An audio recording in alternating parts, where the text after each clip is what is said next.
संविधान में हमको पढ़ने का अधिकार दिया गया। उस पढ़ने के अधिकार के दम पर हमने आयोग से नौकरी छीन लिया है। अन्यथा पंडित जी का मनुस्मृति का कानून होता तो हमको जो है मछली मारने के अलावा हमको कोई दूसरा काम नहीं करने दिया जाता।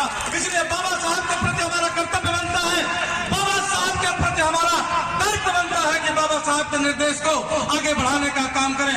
साथियों, उसी क्रम में लगे हुए हैं 2017 में हम लोगों ने मोक्ष कल्याण संस्थान का गठन किया और इस काम को करने के लिए गांव-गांव निःशुल्क कोचिंग और इसी तिकोनिया पार्क से वीरांगना फूलन देवी की जयंती से हमने आह्वान किया था कि जो काम हमारे लोग, जो पैसा हमारे लोग दान पुण्य में खर्च करते हैं, पंडा पुजारियों को देने का काम करते हैं, उसमें से कुछ पैसा बचा करके अगर आप लोग गांव में अपने एक टीचर रख करके उन टीचरों को अगर देने का काम करें तो गांव में आपके बच्चे पढ़ेंगे। गांव में आपके बच्चे कक्का की एबीसीडी नहीं जानते। 9th में देखता हूँ, 9th में बच्चे हमारे आते हैं, जब पहले दिन क्लास में जाता हूँ 20 तक 1200 तक गिनती उनको नहीं आता रहता है। क्यों नहीं आता? टैलेंट में आपके कमी नहीं है। इन बच्चों के अंदर एक जीन है कि जिन्होंने दुनिया पे शासन किया है, लेकिन ये पिछड़े क्यों है? ये पिछड़े इसलिए है इनको गांव में शिक्षा का माहौल नहीं मिल रहा है।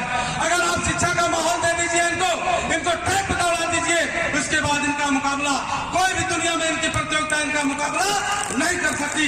इसलिए हम लोगों ने इस काम को शुरू किया और गांव-गांव निःशुल्क कोचिंग चलवाने में जो भी हमारे साथी, जो भी हमारे भाई बंधु सहयोग कर रहे हैं, उनको सबको नमन करते हैं, अभिनंदन करते हैं, खैर मकदम करते हैं।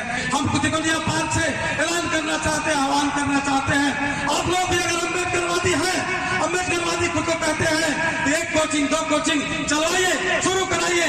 आप किसी के नाम से कोचिंग चलाइए। 3 जनवरी को तिकोनिया पार्क में आपको भी हम लोग सम्मानित करने का काम करेंगे, आपको भी मंच से सम्मानित करने का काम करेंगे।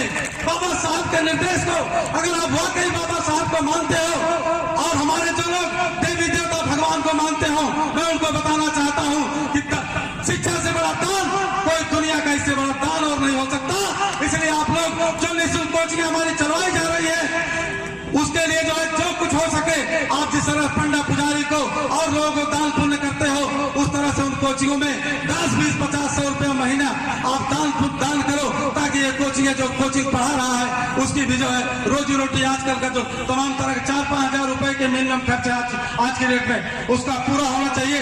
और हमने हम और किसी के लिए नहीं मांगते चंदा, लेकिन मैं बच्चों की शिक्षा के लिए, बच्चों को अपने कोचिंगों के संचालन के लिए श्यामलाल निषाद शिक्षक होकर के भी भीख मांगता है कि हमारी एक कोचिंग चले, क्योंकि जब तक एक कोचिंग नहीं चलेगी, जब तक निःशुल्क कोचिंग नहीं चलेगी, बाबा साहब का मिशन पूरा नहीं हो सकता। क्योंकि जब तक आप शिक्षित नहीं होंगे तब तक आप पता ही नहीं पाओगे, जान ही नहीं पाओगे कि संगठित किसके साथ होना है। आपको तब पता चलेगा कि संगठित कहाँ होना है, हमको क्या काम करना है,